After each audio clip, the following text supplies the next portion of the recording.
Olá, sétimo ano, estamos aqui de volta para mais uma aula de ciências começando. Eu sou o professor Magno, gostaria de dar aí as boas-vindas aos professores, aos alunos, aqueles que têm nos acompanhado aí nos aplicativos e tudo mais. Aqui ao meu lado, para fazer a mediação nesta aula de ciências, temos o professor Ed Joel, que está aqui ao meu lado, já preparado para a participação, né, Ed? Isso aí, sempre pronto. Quero também dar as boas-vindas a você, estudante, aos responsáveis que possam estar acompanhando as aulas e, claro, nossos queridos colegas professores são sempre muito bem-vindos. Nós estaremos aqui interagindo, espero que venham ótimas contribuições e sempre que possível, né, se der para você colocar o nomezinho do seu aluno que está participando e a escola, a gente lê aqui, eles ficam contentes também, tá bom? É isso aí, na medida do possível, né, Ed, que às vezes a gente não consegue, enfim, nós estamos em adaptação. Uma dessas adaptações, inclusive, é a nossa aula, que encurtou um pouquinho, então a gente sofre um pouquinho mais para dar aquela encaixada no conteúdo que a gente quer transmitir, mas como eu e o Ed Joel já falamos várias vezes, e talvez até o Ed no momento aí relembre, que a gente aqui tem que fazer um trabalho sempre em parceria com os professores, né? Não dá para abordar todo o conteúdo, então o que a gente faz aqui é um disparo, né, Ed Joel? A gente faz um disparo, a gente começa com uma temática que deve sempre ser aprofundada pelo professor, que é e deve ser sempre nosso parceiro. A gente está aqui só com um apoio, não é para conduzir necessariamente a aula, né, Ed? Sim, exatamente. A gente está aqui como mais um material de apoio, né? É isso aí. Nós estamos aqui para apoiá-los, não o contrário, tá bom? E qual que é a habilidade de hoje? A habilidade de hoje que a gente vai trabalhar é associar a produção de medicamentos e outros materiais sintéticos ao desenvolvimento científico e tecnológico, reconhecendo benefícios e avaliando os impactos socioambientais. Aula de extrema importância e aí de um arcabouço enorme de abordagens que, evidentemente, é o que a gente estava falando, não é possível a gente fazer numa aula só. Então, o objetivo específico dessa aula aqui, quer dizer, o que a gente pretende, né, na verdade, é avaliar os impactos, alguns, né, socioambientais, e os benefícios associados à produção de medicamentos e outros materiais sintéticos, né? Vamos fazer isso de que maneira? A gente vai formular hipóteses, selecionar algumas informações trazidas aqui, resolver algumas atividades interagindo no chat e interpretar relações de produção, que é uma novidadezinha aí que a gente tem tentado colocar na maioria das aulas de ciências, para a gente entender como essa coisa da produção, que está ligada às outras ciências, né, a geografia, a história, enfim, é um eixo muito importante para a gente, enquanto construção humana, e o entendimento tecnológico, né? A gente está imerso aí em condições extremas que depende absurdamente da tecnologia, e a tecnologia depende absurdamente da natureza. E aí é que vem o impacto ambiental no meio dessa história toda. Como é que a gente vai começar? A gente vai começar fazendo uma problematização de uma pergunta que não pode pretender ser nem muito difícil, nem muito fácil, apenas problematizar e trabalhar aí na complexidade da questão que a gente vai trazer na aula. Então, eu vou lançar para você aí, em 2 minutos, a pergunta: a borracha é um produto natural ou sintético?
Nossa, professor, muitas participações aqui. Legal. Hein? Então, para começar aqui o nosso dia bem, né, eu vou dar alguns abraços aqui que vai representar para que toda a rede aí se sinta abraçada, tá ok? Então, a Escola Estadual Adalberto Meca Sampaio, um abraço para todo mundo aí. O pessoal da Escola Carlos José Ribeiro, lá de Atibaia, sintam-se abraçados. Espera aí que meu negócio aqui me traiu agora. Vamos lá. Os alunos do 7º ano da Escola Euriclides Jesus Zerbini, também da João Rodrigues Bueno, as turmas 7º B e C, mas a turma do 7º A também, né? Por que não? E todos os outros 7º, sintam-se abraçados, tá bom? E todos os 7º que estão nos acompanhando aí, sintam-se abraçados. É isso aí. Muito bem. Então, olha só. Gente, agora eu preciso falar aqui, eu quero dar mais abraço, mas eu preciso falar o que o pessoal falou aqui, ó. Muita gente colocou aqui natural, professor. Então, eu vou ler alguns aqui, ó. Vou começar aqui com a professora Ângela, professora Maria, professora Márcia, eu acredito que sejam os meninos, a professora Márcia da Escola Petioli. Então, todos colocaram natural. Aí, a professora Celeste falou, pode ser as duas coisas, podemos dizer. Já o pessoal da PEI, Dorvalino Abílio Teixeira, falou sintético. O Luiz Henrique, lá da PEI. Aí, professora Cláudia, Esdras, Denise, todos natural, inclusive Denise colocou assim, ó, Denise Maria, natural, pois vem do látex extraído da seringueira. Aí, muito e bem. Muitas outras contribuições aqui não dá para ler, gente. Bom, eu quero dar um abraço aí também, ampliar aí os abraços que o Edugel mandou a todos e tal. É sempre um prazer aí, essa participação dos professores, ela é muito emotiva para a gente, porque faz a gente se sentir um pouco mais acolhido, né? A gente está aqui no estúdio, não vê aluno nenhum, né? Não tem convivência também com outros professores a não ser daqui. Então, quando vem essas participações e essas demonstrações de um bom dia, que legal que vocês estão aí e tal, essa relação de parceria é muito gratificante para a gente. Tanto para mim quanto para o Edugel, pode ter certeza disso. Bom, acertou. Né, professor, só antes dele pegar o embalo aqui, porque às vezes eu recebo, por exemplo, lá no meu aplicativo de mensagem, tal, o pessoal postando foto já na escola, né, com aquele pouquinho de aluno e tal, e aí bate aquela saudade quando a gente estava na sala de aula. É verdade. Eu digo que eu sinto muita falta, tá? Eu não sei, né, tem um pessoal que até fala, não sei o que, eu não sinto. Eu sinto muita falta, tá bom? Bom, a borracha acertou. Todo mundo acertou, porque tem um ponto de vista que é assim, quando a gente fala borracha, a borracha deveria suspender essa ideia de artificial, porque a borracha, naturalmente, ela é feita do látex, como falaram e tal. Você coloca ali numa forma, tem uma imagem aí colocada no fundo da tela aí para você, ela pode colocar, ó. Aí elas estendidas já passaram por um processo ali que é simples. Você tira o látex, coloca numa forma, sem muitas manipulações, a borracha já está feita, né? Ela é extraída aí da seringueira. A gente tem até uma história de extração da borracha no Brasil e tudo mais, que marcou. É bom a gente sempre pensar nisso, né? A expansão econômica da borracha marcou aí um grande avanço tecnológico, né, de produção, de transporte, de emprego, de economia para a gente.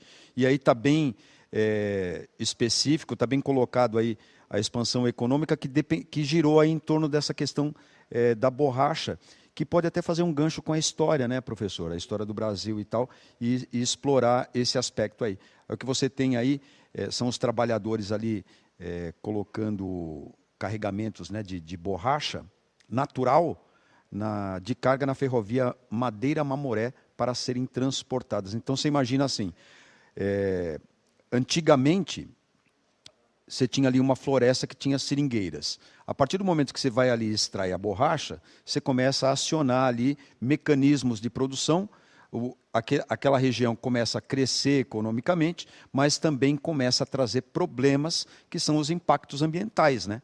Porque você tem que fazer isso daí de uma maneira extremamente, digamos assim, de cuidado de preservação, senão você acaba destruindo alguns mecanismos que a natureza tem de reposição, que não é fácil, né?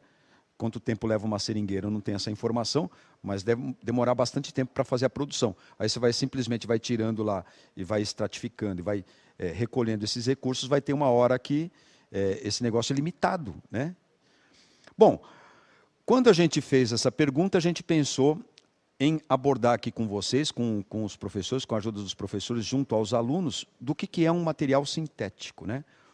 A gente colocou aí um texto aí para ajudar nessa ideia do que é um produto sintético, que eu vou ler para você. É considerado um produto sintético aquele que é fabricado em laboratório, ou seja, ainda que tiver sido extraído da natureza, em princípio, passou a ser fabricado sem a necessidade de novas extrações.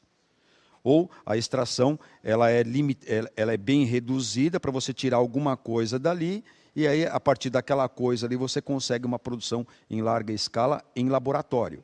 Logo, não mais extraído da natureza, pode ainda ser totalmente desenvolvido, como é o caso do nylon, que é uma sigla, né, para Nova York e Londres, né, um tecido sintético, o vidro e o plástico, que apesar de utilizarem matéria-prima da natureza, não são encontrados dessa forma. Ainda que algumas aparências se possam ali trazer alguma ideia do que é o material, digamos assim, a composição do material e as próprias propriedades desse material não tem mais nenhuma relação direta com o produto natural que você extraiu. Tudo bem? Então, material sintético é diferente do natural. Basicamente, o natural você vai lá, extrai da natureza, coloca em formas, coloca em pacotes, faz ali um processamento para poder durar um pouquinho mais, para aumentar a durabilidade, mas não tem nenhum desses processos industriais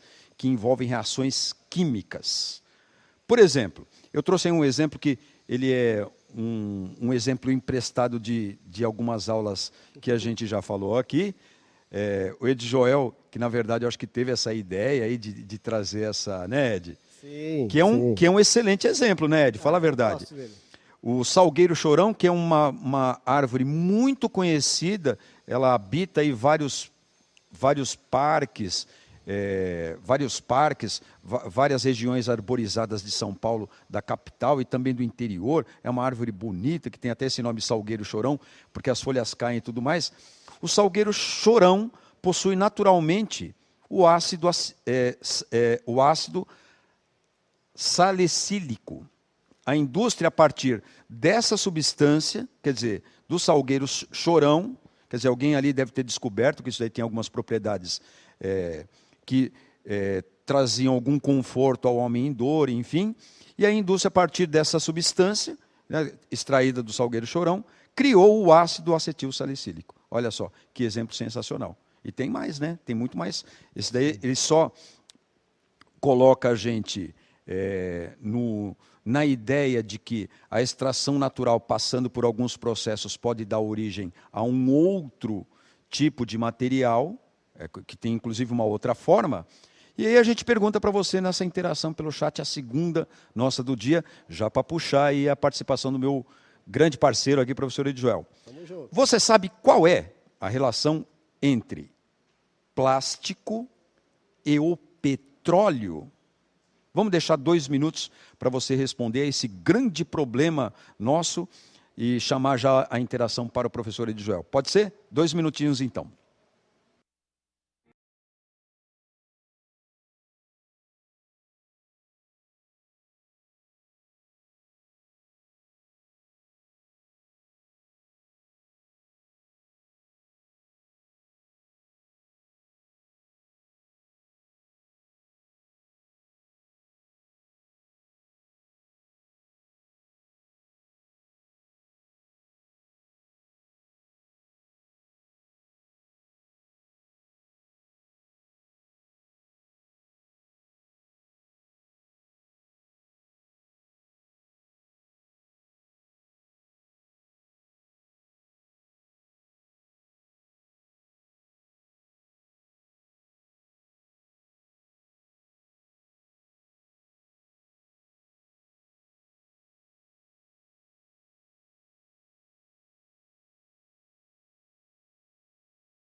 Olha, professor, muitas interações aqui, nossa, sucesso total, viu? Assim, antes de eu voltar aqui para a questão que o professor colocou, a gente tem uma aluninha aqui, é a Vitória, que ela é da professora Ruth. Aí ela perguntou do que a borracha escolar é feita. Olha, na minha pesquisa aqui, diz que ela é feita da borracha do látex, tá? Apesar que o professor já deve ter comentado aqui que existe também a borracha que é feita a partir, né, do petróleo, assim como, né, a maioria colocou aqui o plástico, que é feito a partir aí, Oi, é um Joel, derivado do petróleo. essa participação foi sensacional. Sabe por quê? Na próxima aula que a gente preparar, eu vou tentar colocar isso na problematização. Porque a resposta é a mesma, né? Você pode ter a borracha natural, sim, escolar, que é do nosso tempo, né, Joel? Exatamente. Aquela era só natural, que dava para você perceber pela textura, enfim.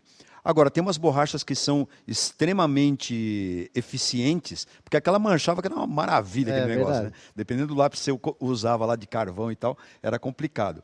Mas agora você tem umas borrachas que são brancas, que são a partir de um material plástico sintético, que são, inclusive, mais eficientes para apagar do que as nossas antigamente. Então é uma comparação bacana. Já é derivada do petróleo, né? Aí já é derivado do petróleo. Agradeço imensamente aí essa participação, que já vai até alterar da próxima vez que a gente preparar essa aula. Sim, já vamos dar sempre. Uma outra A nossa encorpada. aula aqui, gente, é uma construção coletiva. A gente Gostei sempre fala muito, isso. olha. Né? Nós aqui não somos os donos da verdade. A gente faz parte desse processo aí, né? Então, ó, o pessoal da Escola Massude falou que o plástico vem do petróleo. Quem mais aqui? Ó? A professora Cleonice, a aluna Yasmin, da professora Magali, Pro Maria, os alunos responderam que o plástico vem do petróleo. Todos esses que eu vou falar aqui, ó, falaram que o plástico veio do petróleo. Mas que maravilha, Joel. Tem um monte de aluno participando. A aluna Yasmin. Muito da bem, legal mesmo. Hilda Bezerra. Aí, ó, professora Isabela também, que os alunos lá da PEI, senador José Hermílio de Moraes, responderam petróleo, somente petróleo. O plástico é derivado, feito do petróleo. Foi a Giovana, que é aluna da professora Rosângela. Gente, muita gente aqui, infelizmente, não dá para ler, dá vontade de ler todo mundo, pena, né? Mas não dá. Puxa vida, mas a gente agradece a participação imensamente, né, Joel? Sempre. Bom, a gente não tem a pretensão aqui de aprofundamento muito grande. Vamos mostrar essa imagem aí que pode ajudar no raciocínio, né? A gente tem o petróleo que é extraído, aí tem uma plataforma marítima, né, de extração do petróleo e tal, que extrai ali de altas profundidades e tudo mais, e evidentemente o petróleo não se parece em nada com a tampa e nem com a garrafa que está aí do lado esquerdo, né? Mas adivinhe, o petróleo sofre algumas transformações químicas, chamadas reações químicas da ordem molecular, tem a ver com monômeros e polímeros. O plástico é um polímero, quer dizer, eu vou repetindo a molécula, todas iguaizinhas e tal, fazendo uma replicação, né? Fazendo um clonezinho ali, digamos assim, e aí eu consigo fazer composições sensacionais, o que seria do meu mundo se eu não tivesse aí o advento do plástico, né? Eu tenho certeza que, se você der uma olhadinha aí na sua casa, dá uma olhadinha em volta, você vai encontrar vários objetos que são produzidos, que são feitos, são manufaturados com petróleo, né? Que são os plásticos, né? O próprio suporte do seu celular, se você estiver usando, do seu notebook, se você estiver usando, do seu aparelho de TV, né? Tem várias partes plásticas que estão aí envolvidas. A sua própria roupa, ela pode ser de algum polímero que depende de alguma forma ali da extração do petróleo e da fabricação do plástico. O seu tênis, provavelmente. Eu acho que as sandálias havaianas, pode falar isso? Acho que não podia. De borracha natural, sei lá.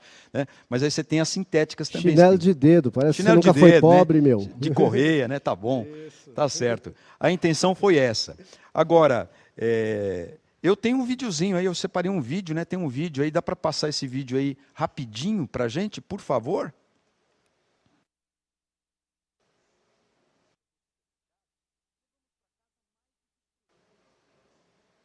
Quem sempre acaba indo com a gente? A sacola plástica descartável. 1, 2, 3, às vezes 10 ou 20 sacolas plásticas descartáveis para carregar tudo que compramos. Multiplica esse número pelo número de famílias que vão aos supermercados, às farmácias, às vendinhas e mercearias em todo o Brasil. Mais de 1 bilhão de sacolas são usadas por mês. Esqueceu. É muita sacola. Mas você sabe de onde vem a sacola plástica? O plástico da sacola vem do petróleo. Depois de tratado, o petróleo se transforma em plástico, que é usado para fazer as sacolas plásticas que circulam por aí.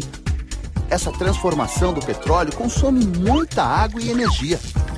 Por isso, quanto mais sacolas plásticas usarmos, mais recursos naturais como petróleo, água e energia serão necessários.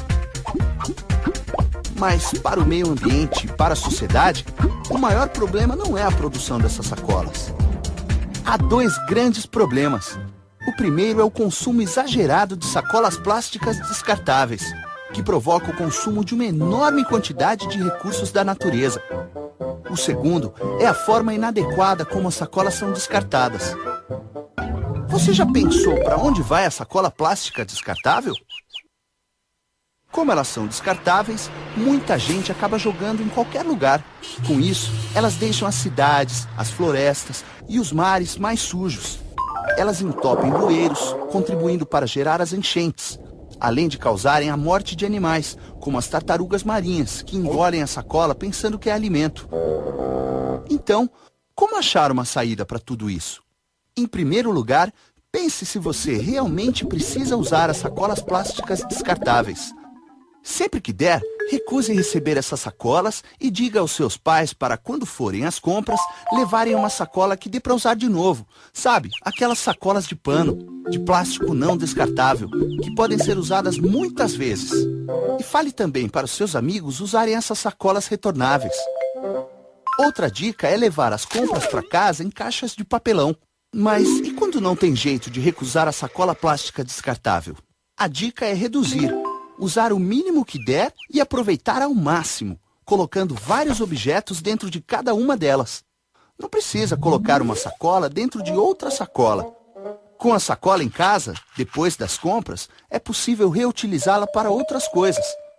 E se não tiver mesmo o que fazer, o melhor é enviar a sacola para a reciclagem. Assim, ela pode se transformar novamente em matéria-prima que vai ser usada em outros produtos. Isso é consumo consciente. É o consumo que procura não desperdiçar e busca ter, sempre que possível, consequências positivas para cada um e para todos nós. E sabe como você pode entrar nessa e construir um futuro melhor? Conte essa ideia para os seus amigos. Ajude a trazer mais gente para a turma dos consumidores conscientes.